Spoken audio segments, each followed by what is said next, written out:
Good afternoon, I'm Scott Cummings. Welcome to Cummings Lumber Company, the site of HMA's 2021 virtual tour.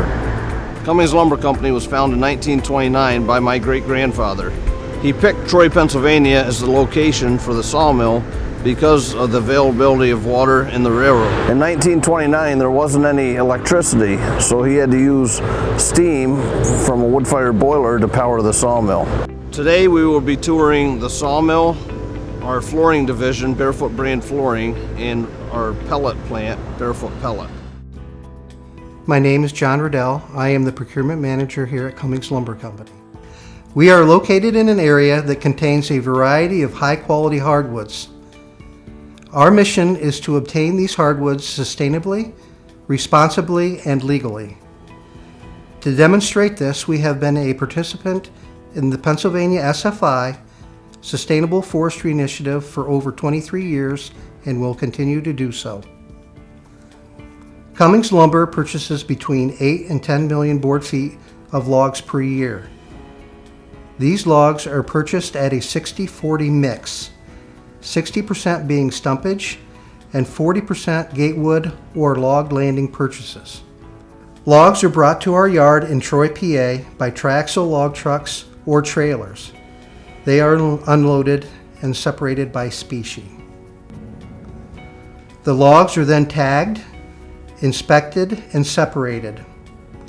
As a commitment to the full utilization of the resource, specialty logs such as veneer, rotary, bat logs, and others are sold. 1 to 2 million board feet of these logs are sold annually. After inspection, logs are moved by front-end loaders to species-specific piles or to our 825 Centebogen loader. This loader allows maximum utilization of space, reduction in log degrading, and log rotation efficiency. The Centebogen will then load these logs onto our log trough to be transported to the mill.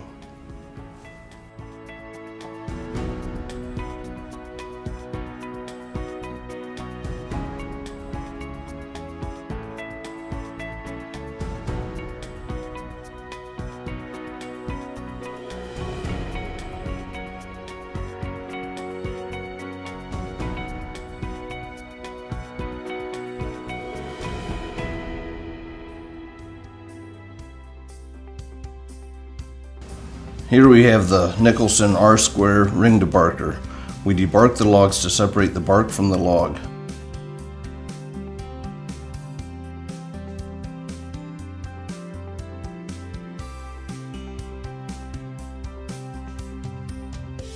The bark is a byproduct that we sell for landscaping mulch.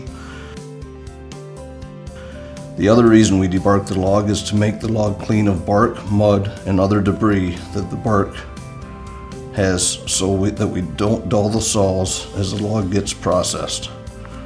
The logs travel to and from the debarker in a series of log troughs that are made by Malott Manufacturing.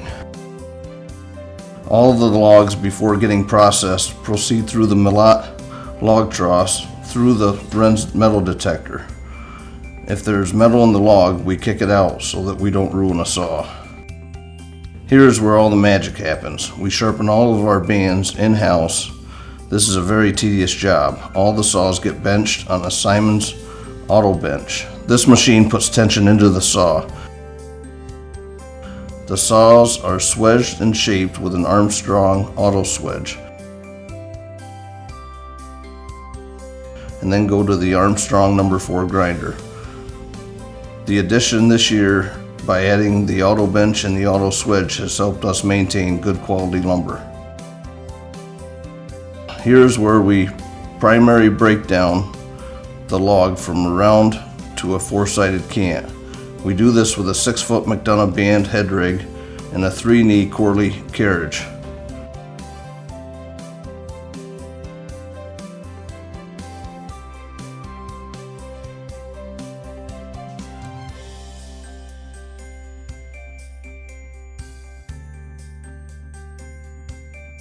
As the log gets loaded onto the carriage, the operator rotates the log with a Malott chain turner.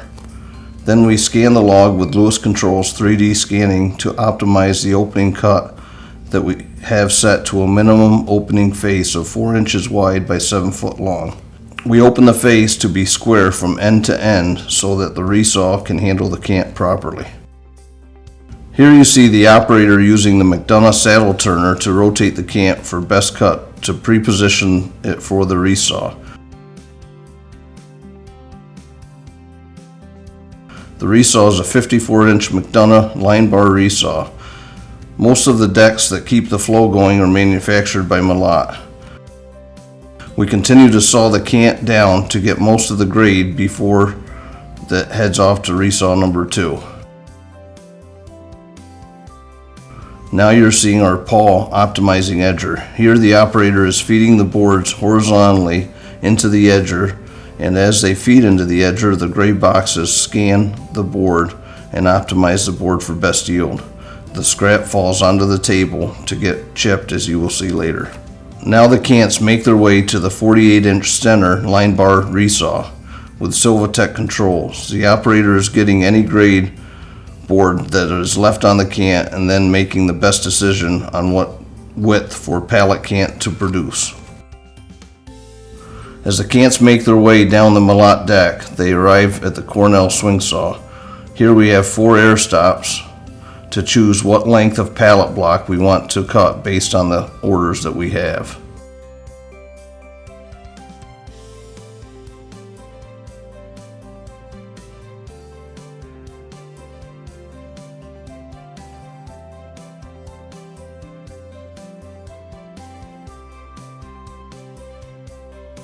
Next we have a 4-head brewer band resaw. After we have palletized the blocking by width and length, the next step is to cut into thickness depending on what the order is for.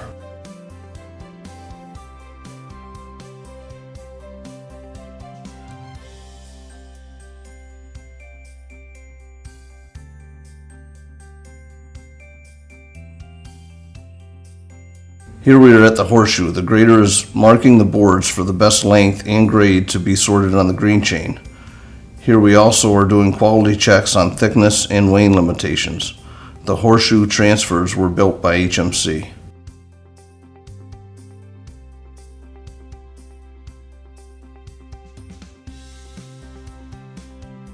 Next step is the Corley drop saw trimmer. As the boards travel through the trimmer, there are wire loops that tell the saw to drop based on the length. The scrap off the ends fall into a conveyor that takes the wood waste to the chipper that we will see shortly. Here's the green chain that was manufactured by us in-house. As the boards travel down the chain, they are sorted by grade and length. We sort 4 to 6 foot, 7 and 8 foot, 9 and 10 foot, and 11 and 12 foot, and separate the grades out by the lengths.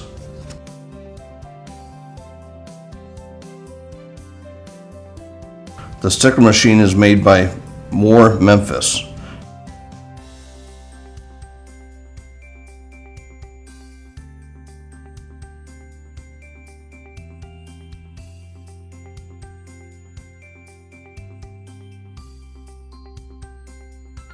Here you will see the operator dealing out one layer at a time, and the stick layers lay the sticks down as the course is completed.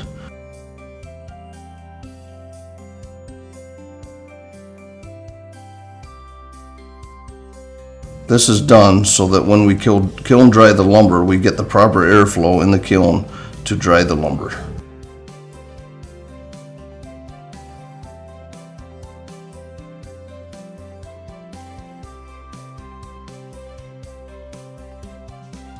As we made our way through the mill, we saw many machines that make sawdust from the saws, slabs from the head rig, edgings from the edger, trim blocks from the cut-off saw, and from the double end trim saw. All of these are made into some sort of byproduct. The sawdust is separated from the wood in the Rex vibrating conveyor or in the shaker. We burn the sawdust in our boiler to make steam to dry the lumber. You will see this shortly. All of the wood goes through the Stringer 48-inch chipper that primarily breaks it down into a wood chip that we further break down and dry to make pellets at our sister company Barefoot Pellet. Now we have made our way to the Hearst 350 horsepower wood-fired boiler. We use 100% of our sawdust from our operations to feed the boiler. The sawdust is blown into the firebox and burns in suspension.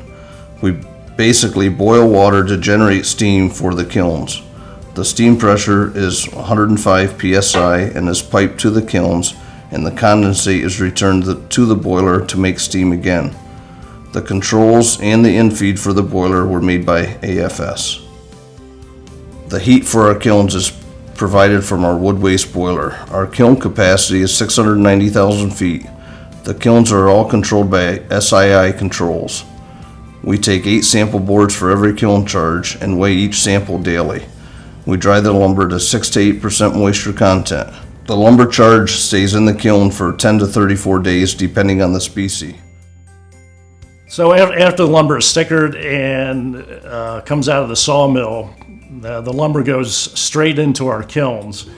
And typically it goes into the kiln within 1 to 3 days. And we feel we can improve the quality of the lumber by going straight into the kilns with the enhanced climate control in the kilns versus depending on Mother Nature or outside air drying for the lumber.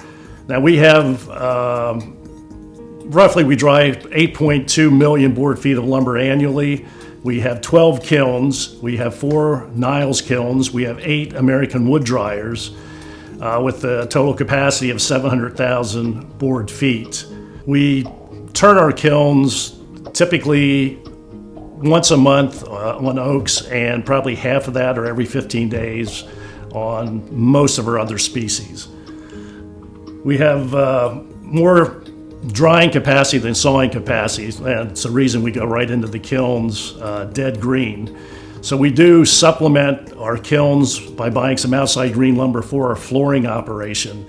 We bring in about 100,000 feet of 4-quarter, 2 common, and 3A common red oak and white oak every month, which all goes to our flooring production and is equivalent to about 2 kiln charges of lumber. After the lumber comes out of the kilns, it goes into our grading shed, or what we call Shed 5. After kiln drying, all lumber is re-inspected to ensure the NHLA grade and also to generate uniform lumber bundles. We're selling into distribution where the appearance of the bundles can be just as important as the grade accuracy. Here's our final inspection of the lumber after it has been kiln dried. Our inspector is looking at every board that comes down the chain and applying NHLA grading rules to every board.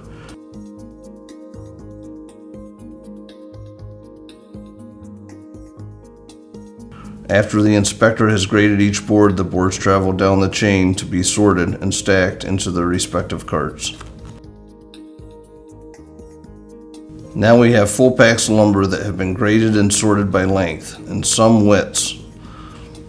We bring the packs to the vision tally to be weighed and scanned. First, the pack of lumber is set on the Milot stand, which weighs and holds the pack for processing.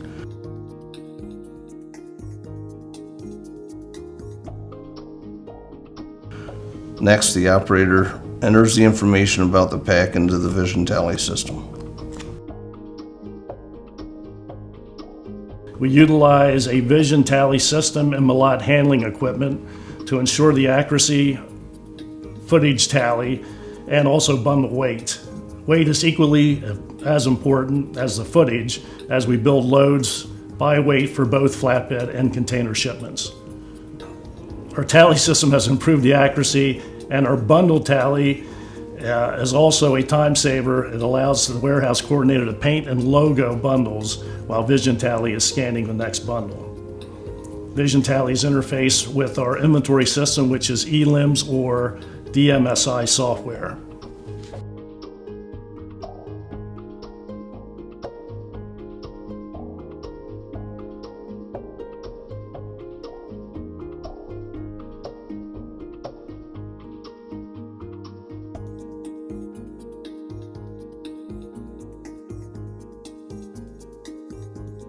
After the inspection process, we send the bundles to our kill-dried warehouse to be tallied and painted and logoed and prepared for shipment.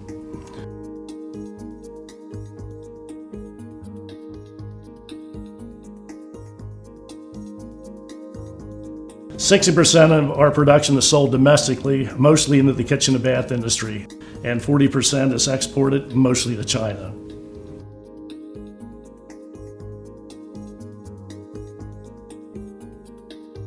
Hi, I'm Stephen White. I'm the plant manager for Cummings Lumber, Barefoot Flooring Division.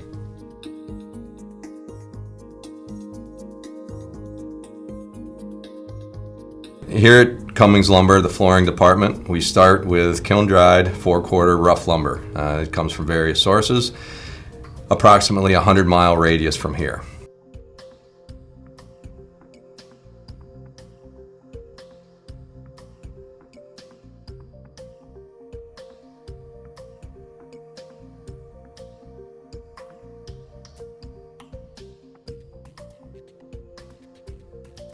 The first step in the process, we feed it through our Newman Whitney double-sided planer.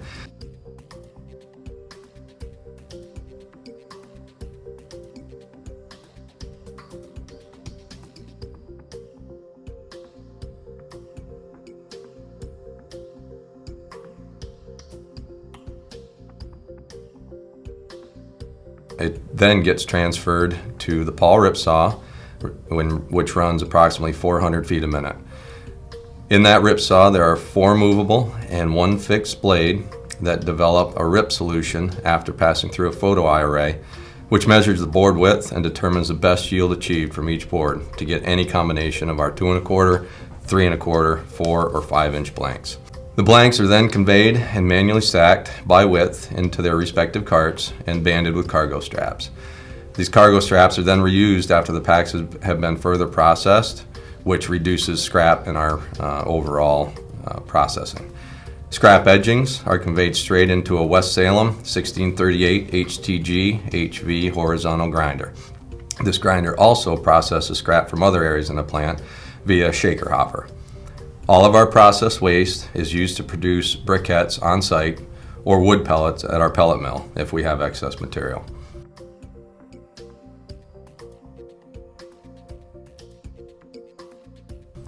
Blanks are staged by size and species. They are then loaded onto an OSI tilt hoist and double-sided planer system, where any planer skip from the Newman Whitney is removed and the molder operator can adequately identify the best side of each board prior to it entering the Kentwood molder. Our Kentwood molder, it's an M809HS high-speed molder, which has 8 processing heads. There's 2 sets of top and bottom heads and 2 sets of right and left heads, and an integrated feed chain conveyor that can process material at a maximum of 200 linear feet a minute. This system transforms the S4S blanks into an undefected flooring board, complete with a tongue, groove, back grooves, and finished face at a finished thickness of 3/4 of an inch, and our 4 widths of 2 1/4, 3 1/4, 4, and 5 inch. The machine is designed to run parts from 18 inch to 12 inches in length.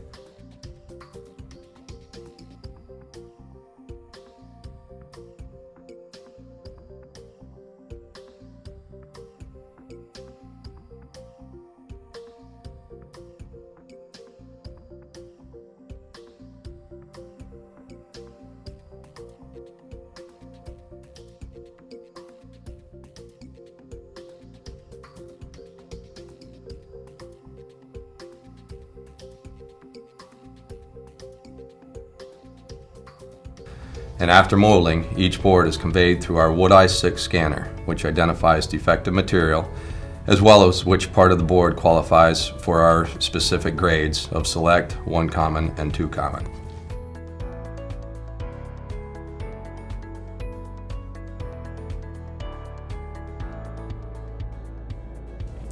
It then sends the cut solution to our Eagle Talon 3000 saw just downstream, which takes that solution and cuts the board accordingly.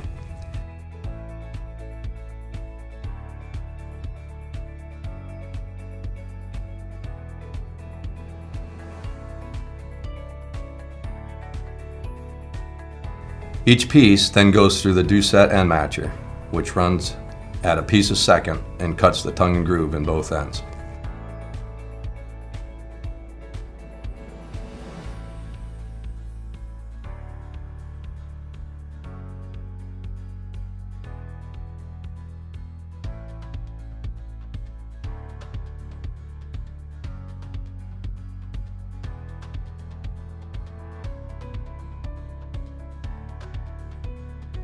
Flooring is conveyed to the grading belt, where the pieces are sorted by grade and inspected for defects.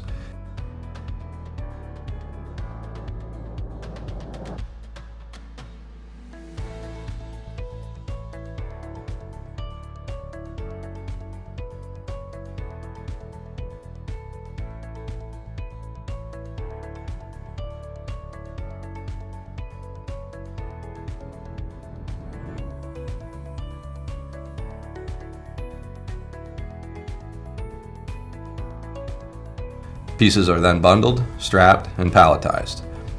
Most are bundled by hand.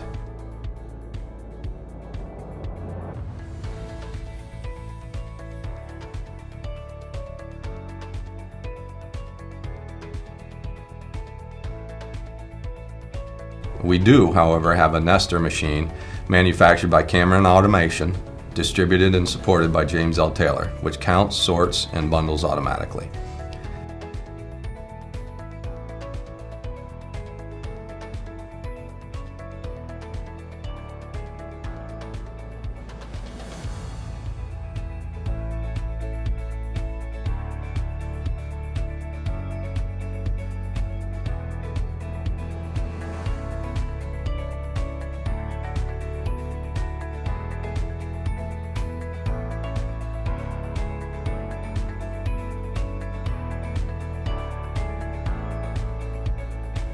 Process waste is removed via a Lignicon 55,000 CFM dust collector with a truck unloading station directly beneath it.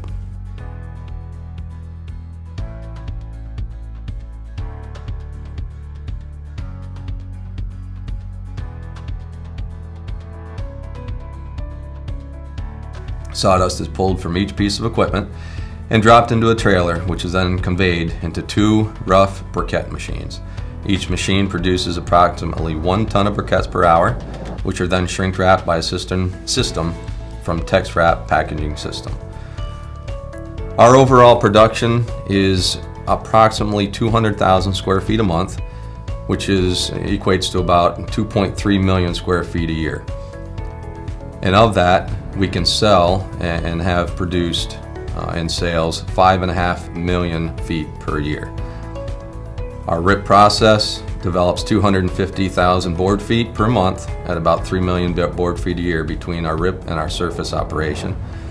Our customers range all across the USA, the majority being in the Northeast and on East Coast.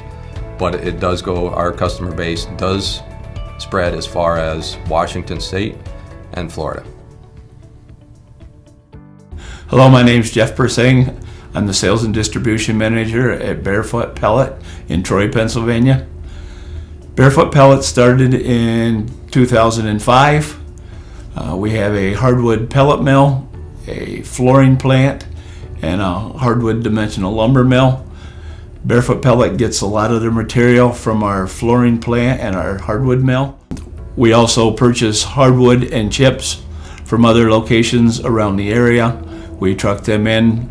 We purchase dry material, which has already been kiln dried, and we purchase green material, which we run through our dryer before we actually turn them into a pellet. Our facility produces hardwood pellets. Our pellets are 100% hardwood. We use no type of softwood or filler in our pellets. We make 3 products here at Barefoot Pellet.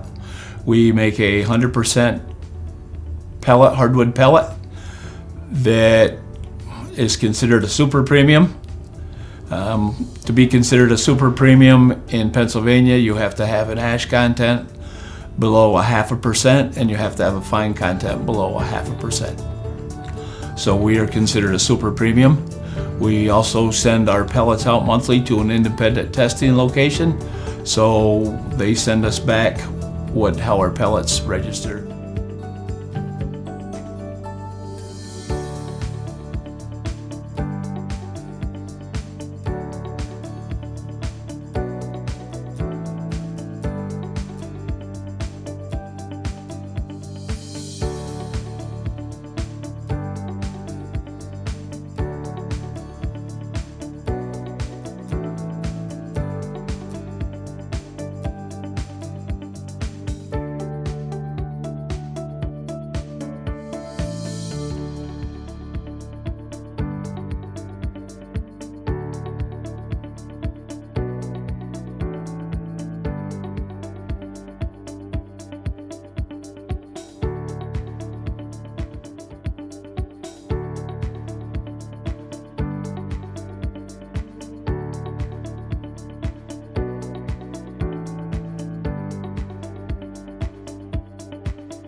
We presently on site, we package and bag approximately 800 to 1,000 tons per week.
And we ship them out to our dealers across the area.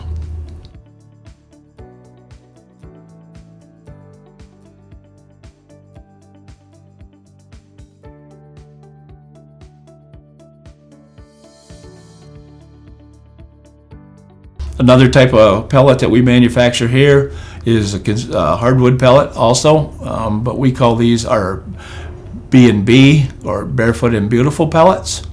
The third kind of pellet that we make on site is a barbecue pellet. Barefoot has their own barbecue pellet. It's called Barefoot and Barbecue Pit Pellet. That's also made of 100% hardwood, and the base for that pellet is maple base. So majority of the other barbecue pellets that are made nowadays use an oak base. Ours is a maple base, which gives it a much more mellow smoke ring. Also at our facility, we make a new block called a Sunfire block. All it is hardwoods condensed together to make a block. It's 100% hardwood. People use them for their stoves, for their fireplaces, for their campfires.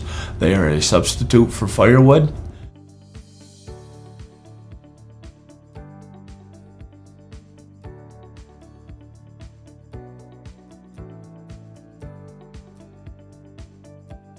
Each pallet is considered 1 quart of wood. On the pallets, you receive 6 blocks per package, 100 packages per skid. So you have a total of 600 blocks.